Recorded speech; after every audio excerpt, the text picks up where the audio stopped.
Est-ce que c'est un exploit de la part de l'Olympique Lyonnais ce soir d'avoir fait chuter le PSG? Oui, 1000 fois oui. Allez-y, Johan, prenez la main. Déjà, c'était un match absolument décisif pour Lyon dans la course à la Ligue des Champions et ils l'ont fait. Et surtout avec un jeu flamboyant, victoire absolument extraordinaire de Paulo Fonseca qui a fait une technique avec les deux de devant, les deux flèches. On a quand même, au bout de 20 minutes de jeu, il y avait les deux. Il y a quand même 2 buts magnifiques. Il y a le ciseau retourné également de Vinicius. C'est pas passé loin sans Safonov.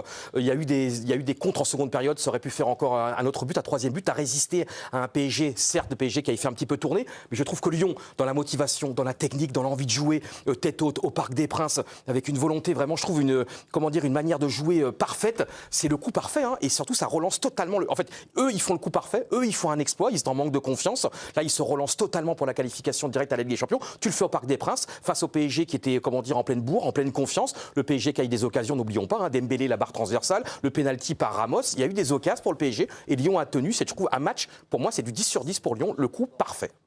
Est-ce que par rapport à la notion d'exploit, Régis, on est vraiment dans ce terme-là, malgré la rotation d'effectifs de Luis Enrique? Ça reste toujours un exploit de faire chuter ce PSG? Oui, bien sûr. Ils étaient sur une série, pendant 10 matchs, ils n'avaient pas gagné. Ouais, ça a été très compliqué. Voilà, la semaine dernière, ils ont gagné sur une deuxième mi-temps parce qu'il avait fait des changements dans le début de match dans la commission d'équipe de la semaine dernière. Mais là, je les ai trouvés très très bons, hein. Alors au contraire de Johan, il n'y a pas eu spécialement beaucoup de transitions en deuxième mi-temps, mais il y en a eu beaucoup en première. Mais je trouve qu'en deuxième, ils ont été très intelligents dans leur discipline tactique, sur l'aspect défensif. Ils ont hyper bien défendu, ils ont fermé à l'intérieur du jeu. Il y a eu des phases de conservation qui étaient très intéressantes, hein, ça les a embêtés le PSG. Alors effectivement, Paris, quand elle n'a pas son équipe, on voit qu'il y a quand même, c'est plus difficile parce qu'il y a des joueurs qui ne jouent pas. Désolé Régis, okay, c'est Luis Enrique qui se présente en conférence de presse. Non, mais, désolé Régis. On ne dit pas si c'est l'entraîneur du PSG ou pas. Ouais. Non, c'est quelqu'un en conférence de presse. D'accord. Luis Enrique. C'est vrai. C'est bien d'avoir. Bonsoir Luis Enrique de l'Excellent Parisien. Juste votre analyse de cette défaite et puis des nouvelles de Vitinha, s'il vous plaît. L'analyse est très facile. Quand tu débutes les matchs de cette manière, on cherche à contrôler les jeux, on cherche à dominer les matchs, on cherche à créer des occasions. Et les premières deux fois qu'ils ont créé des chances, ils marquent des buts. On a pu comprendre que ce serait difficile, un match compliqué. On a cherché à créer des occasions. Je pense qu'on a frappé 23 fois et on a raté encore un penalty. C'est la définition claire du match.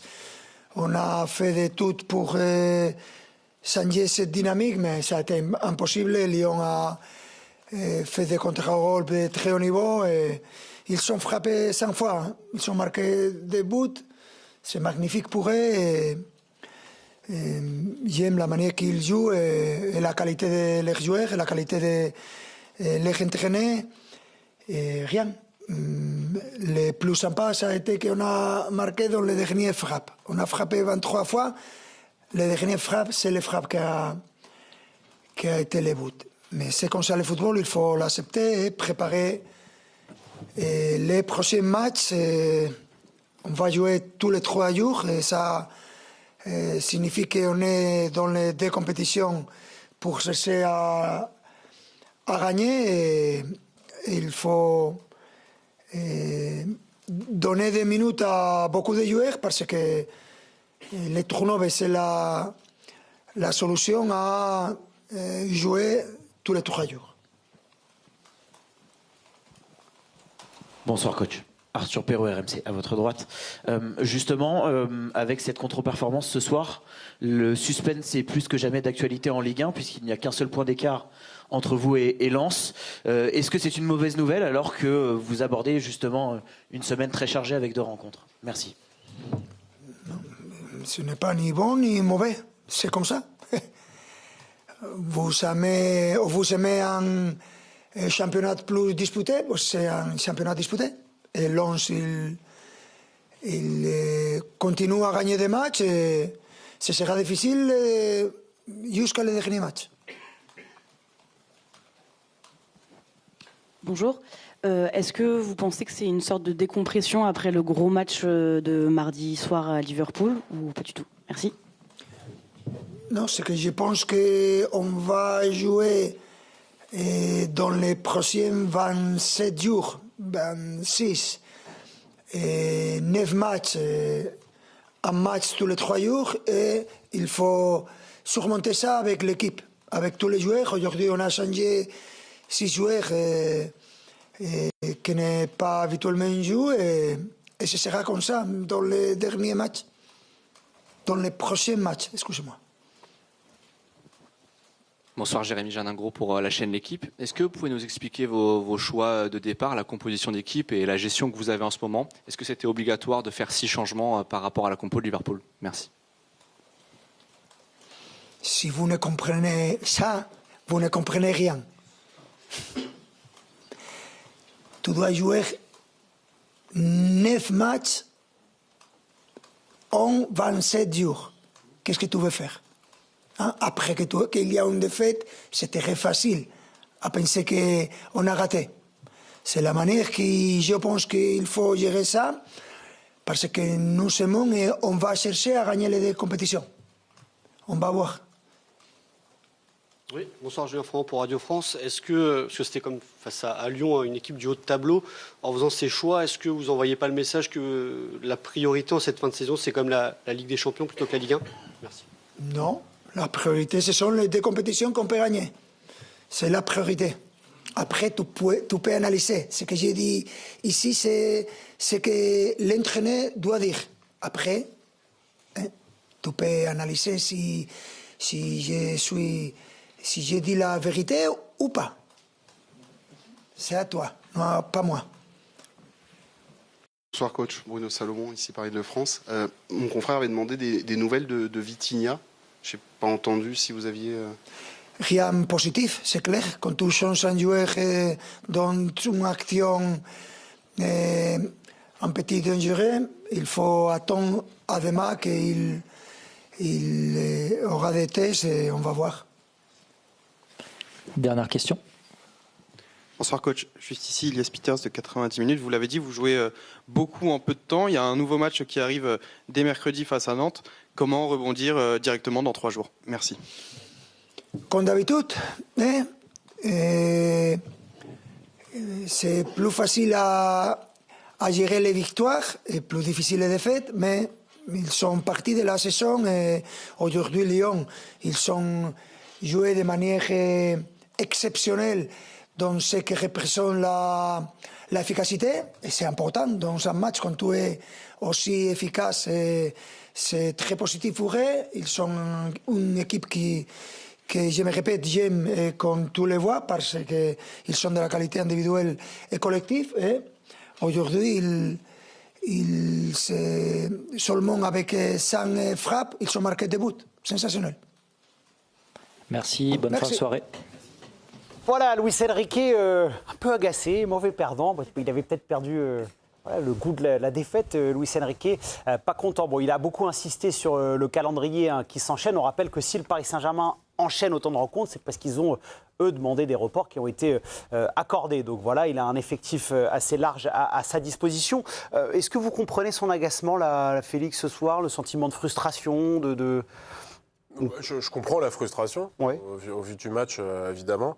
Pour répondre brièvement à la question d'avant, je ne pense pas que ce soit un exploit, parce qu'un exploit, ça sous-entend un niveau de performance jamais atteint, quelque chose qui est globalement jamais arrivé ou qui paraissait impossible. En l'occurrence, Lyon a fait du Lyon, et plutôt bien, notamment sur les phases de transition. C'est important, un point de définition. Non mais c'est vrai, c'est pas un exploit, quoi. Faut arrêter. Les mots ont un sens, quoi. C'est ça que vous voulez me dire, Félix. Si Lyon gagne 2-1 au Parc des Princes, ça devient un exploit, on arrête le championnat, quoi. Moi, je pose les questions, à vous de répondre comme un dictionnaire, ça me fait plaisir. Mais tu t'y attendais, la victoire de Lyon? On s'y attend moyennement. Bon, déjà, il y en a certains en sortie de campagne de succès européen. Et à l'annonce de la compo Régis, qui se disait que peut-être tu aurais un peu plus match que ce qu'on pouvait croire. Je comprends son agacement. Oui. La vraie question sous-jacente depuis le début de la saison, et c'est ça qui l'agace, parce que ce qui l'agace, c'est pas la question de Jérémy, qui est au demeurant excellente, parce que c'est la question qu'on se pose tous, donc à partir de son, étant un média, je veux dire, elle est plutôt bien posée, c'est qu'il se rend compte qu'il n'a pas la marge pour faire ces choix-là. On se dit, oui, le Paris Saint-Germain, machin, doit effectivement faire tourner. Quand il y a report ou pas, raison, c'est pas la question. Tu dois faire tourner, tu dois faire souffler les mecs. On a vu Strasbourg qui va jouer des matchs. On a vu Strasbourg cet après-midi. Strasbourg a fait tourner, attention. Ils ont pris une dérouillée, jamais observée à la Méno. Le problème, c'est que tu te rends compte, quand tu es Luis Enrique, que quand tu fais tourner, que Beraldo et Mayoulou, face à mais ça, c'est ses choix pour le coup, Félix. Mais il est obligé de le faire. Et ce qui le frustre, c'est pas la question. Ce qui le frustre, c'est le rendement des mecs qui sont censés suppléer. On parle de l'Olympique Lyonnais qui est privé de ses 2 meilleurs joueurs. Son capitaine, et qui est même plus que ça, de Pavel Souch. Je suis un peu taquin, je rajoute Fofana et Nicolas Tagliafico qui sont pas là. Tagliafico, Fofana, c'est peut-être un peu tiré par les cheveux. Tagliafico suspendu, oui, quand même. C'est un titulaire indiscutable. Khalis Mera, Aurel Mangala. Luis Enrique est frustré pour cette raison-là. Il se rend compte que quand il met ces joueurs-là, et Beraldo, Mayoulou, je peux en citer d'autres, le cas Elias Zabarni qui est aussi un peu sur courant alternatif. Et Gonzalo Ramos quand même qui a le droit de marquer un penalty. Évidemment. Il se rend compte que c'est très compliqué et que si les événements ne tournent pas en ta faveur, et même quasi systématiquement, rappelez-vous le match à Rennes, où c'est un petit peu la même manœuvre, même s'il y a Doué, il y a Dembélé, effectivement tu regardes l'équipe, tu dis oui, il y a des titulaires indiscutables là-dedans, mais à des postes clés, Régis, pour revenir sur ce que tu disais, on a vu les compos d'équipe tomber, on a dit oh là, la bataille du milieu, attention. Et la bataille du milieu, effectivement, attention. Mais Lyon a fait du Lyon, c'est pas un exploit. Et moi je pense que sa frustration vient au niveau de ses choix. Alors, Félix a expliqué plein de choses dans son explication, en fait. Dans sa conférence. C'était une conférence de presse. C'est-à-dire qu'il a réussi à faire plus long que Luis Enrique. Après, c'est moi. Non, mais c'est pas grave. C'était très bon, Félix. Non, mais Johan à ma droite et j'ai Félix à ma gauche. Vous avez 2 maîtres conférenciers. C'est bien. C'est la pub. Allez-y, Régis. Quand vous êtes entraîneur, il y a une remise en question juste après le match, de savoir si vous avez fait les bons choix et la bonne composition d'équipe par rapport à un calendrier. Il joue mercredi contre Nantes. Lui, de suite, il se pose la question de savoir est-ce que j'aurais pas dû faire tourner éventuellement contre Nantes, mettre 80-70% de son équipe aujourd'hui. Est-ce qu'ils avaient totalement récupéré du match de Liverpool? Parce que les données, on les a pas. Peut-être ils étaient fatigués, il y avait peut-être des bobos à droite, à gauche. Donc lui, il a considéré qu'il fallait faire comme ça. Son énervement, il est dû à ça. Hein, parce qu'en fait, il se dit... En fait, je me suis peut-être trompé. Et à des postes, parce que les joueurs qui ont joué, on se rend bien compte, là, ils ont fait une entame de match un peu difficile et compliquée. Mais compliquée parce qu'il n'y a pas de rythme. Quand on voit Zabarni, il a eu du mal sur les courses à répondre. Ça a été mieux par la suite, mais au début du match, ça a été compliqué. Hein.